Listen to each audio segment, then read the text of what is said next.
사도행전 20장 28절 말씀입니다. 여러분은 자기 자신을 잘 살피고 양떼를 잘 보살피십시오. 성령이 여러분을 양떼 가운데 감독으로 세우셔서 하나님께서 자기 아들의 피로 사신 교회를 돌보게 하셨습니다. 아멘. 네, 오늘 이 말씀을 가지고 함께 교회에 대한 감사와 회복의 말씀에 대해서 함께 은혜를 나누고자 합니다. 어제는 우리가 가정을 주신 하나님께 감사하는 그런 복된 하루를 보내었습니다. 또 오늘은 가정만큼이나 귀한 또 하나의 영적인 가족이 되는 우리 교회에 대해서 이 감사와 또 교회 회복에 관해서 말씀을 나누도록 하겠습니다. 오늘 본문은 사도 바울이 에베소 교회를 떠나면서 에베소 교회 장로들을 향한 고별 설교의 마지막 부분을 나타내고 있습니다.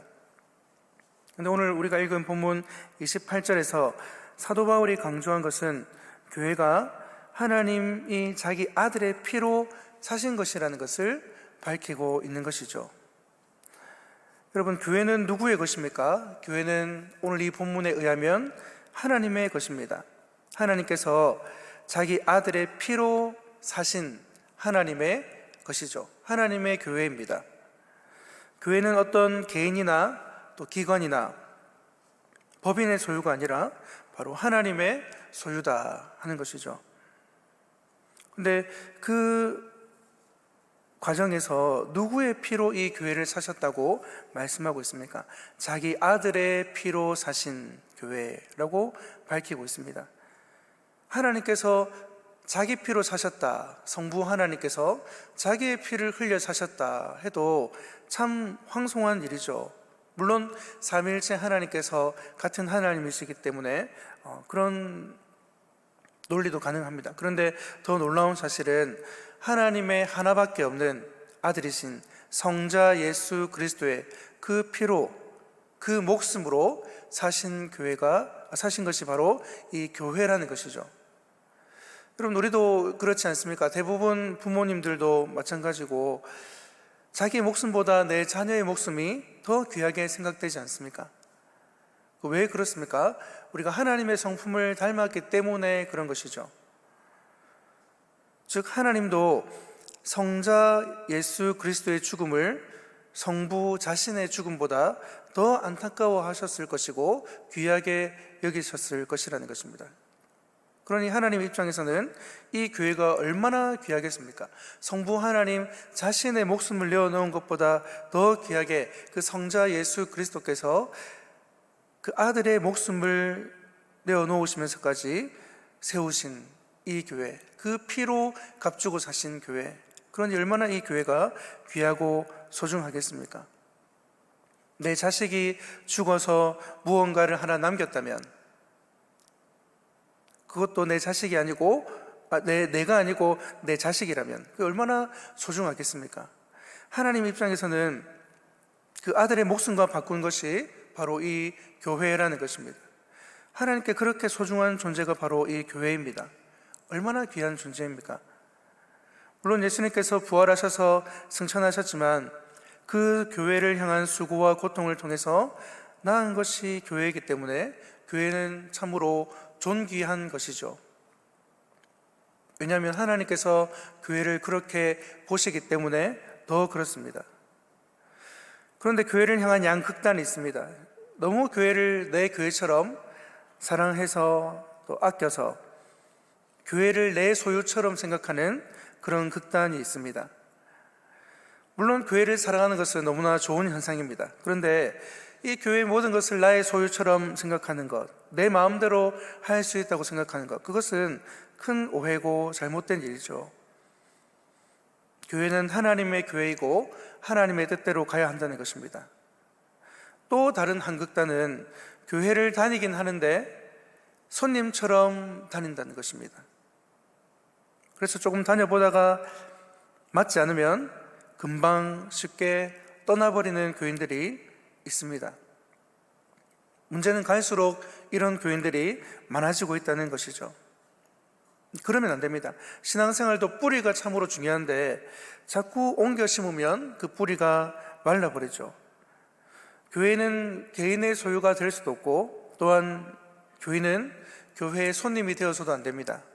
교회는 하나님께서 자기 아들의 피로 값주고 사신 존귀한 하나님의 소유이고 하나님의 교회이죠.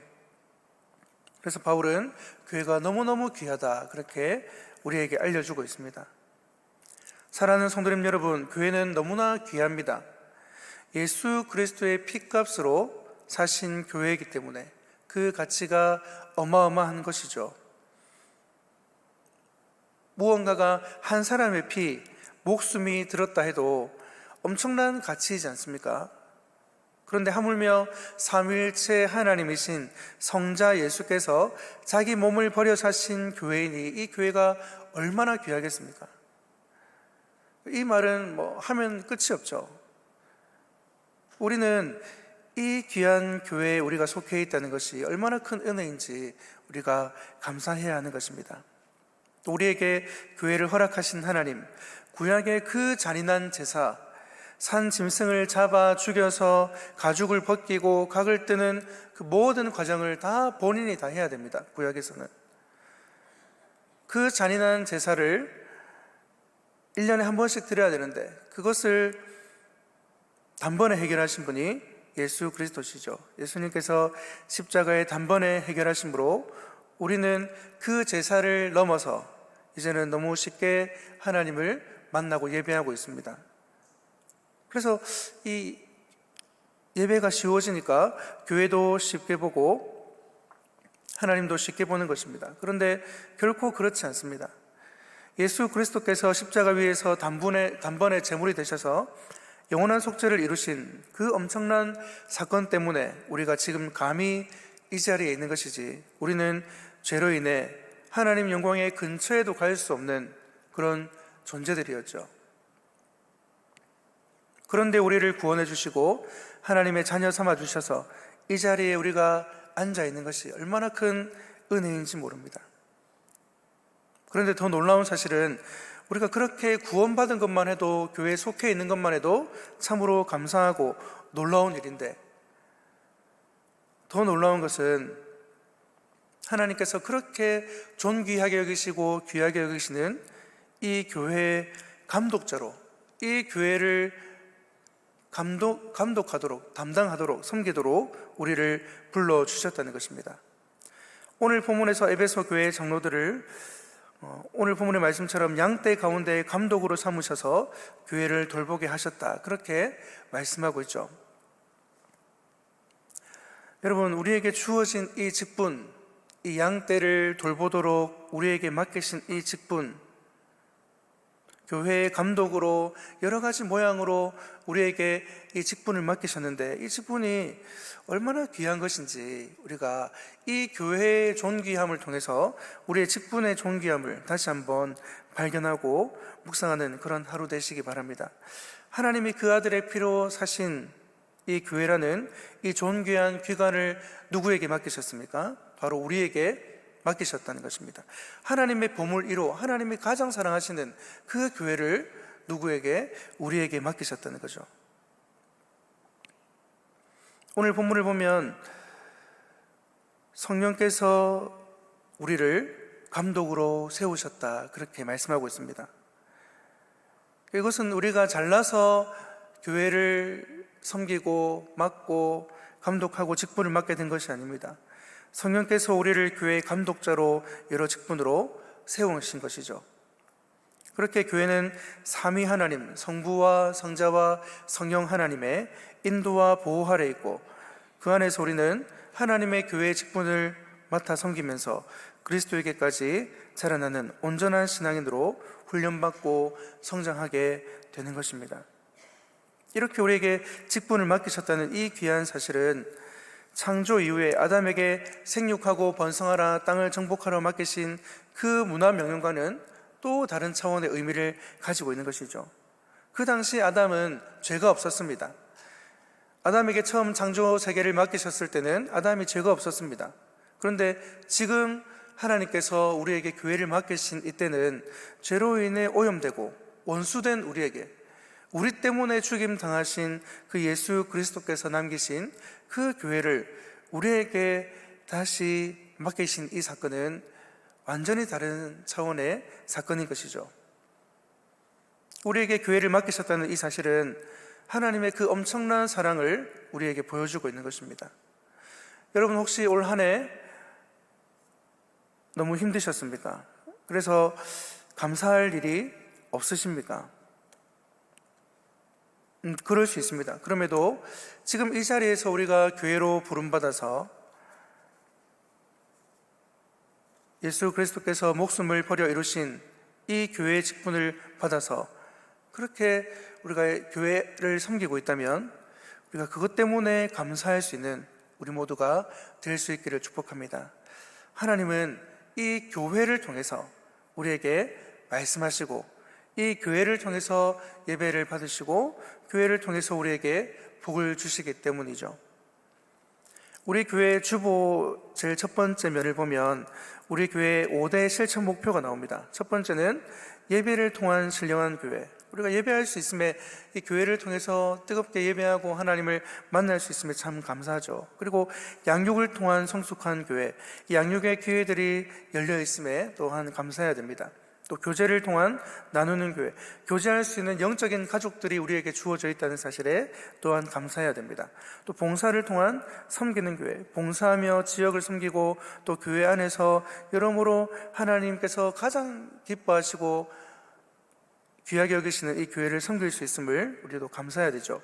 또 전도를 통한 자라는 교회, 우리 주변에 믿지 않는 자들을 전도하여서 우리가 이 교회 안에 그들을 초청할 수 있다는 이 사실, 이것도 얼마나 감사한 일인지 모릅니다. 이 모든 일을 하나님께서 우리에게 맡기셨다는 것입니다. 이런 사역을 통해서 교회를 세우고 더 정확하게 말하면 교인을 세우게 됩니다. 결국 이 모든 일들은 사람을 세우는 일들이고 그래서 결국은 사람이 감당해야 될 일이죠. 그래서 우리에게 이 일을 맡기신 것입니다. 예수님께서 목숨을 버려 세우신 교회, 하나님이 가장 아끼는 교회를 우리에게 맡기셨기 때문에 우리도 가장 귀한 것으로 우리의 삶을 들여 교회를 섬기며 교회를 귀하게 여기며 교회 중심의 삶을 살아서 교회를 통해 주시는 하나님의 은혜를 날마다 누리는 우리 모두가 되시기를 축복합니다. 더불어 교회를 향한 감사가 우리 마음과 입술에만 머무르는 것이 아니라 성김과 헌신으로 드러나는 그런 성숙한 감사가 이 한 주간 일어나게 되시기를 이 말씀으로 축복합니다. 네, 우리 31페이지에 있는 감사 제목, 오늘 감사노트 31페이지를 펴시고 감사 제목 5가지를 여러분 한번 또 오늘 적어보시고 감사 액션이 있습니다. 그 밑에 보시면 어떻게 내가 이 감사를 행할 것인가, 행동으로 나타낼 것인가, 뭐 여러 가지 있죠. 또 목회자에게 또 성도님들에게 또 감사 영상 메시지 보내기, 또 교회에 나오지 않는 성도들을 위해서 기도하고 연락하기, 이런 미션들이 쭉 있습니다. 그리고 그 다음 페이지 32페이지를 보시면 고마운 사람들에게 이제 문자나 카톡 이런 것들로 메시지를 보내죠. 참 고마웠다, 감사했다 하는 표현을 하면 어떤 답이 오는지, 그래서 어떤 답이 오는지를 쭉 한번 기록해보는 그런 하루를 보내시면 또 의미가 있을 것 같습니다. 그리고 33페이지 보시면 교회 회복 프로젝트 해서 하나님께서 교회를 우리에게 맡기신 것은 교인을 맡기신 것이죠. 그래서 약물이 오래도록 나오지 않은 성도가 있으면 그분들에게 또 감사의 마음을 전하고 인사하시고 그래서 그분들이 다시 교회로 나오실 수 있도록 그렇게 메시지를 보내서 교회가 회복되도록 그렇게 여러분께서 함께 협조해 주시면 감사하겠습니다.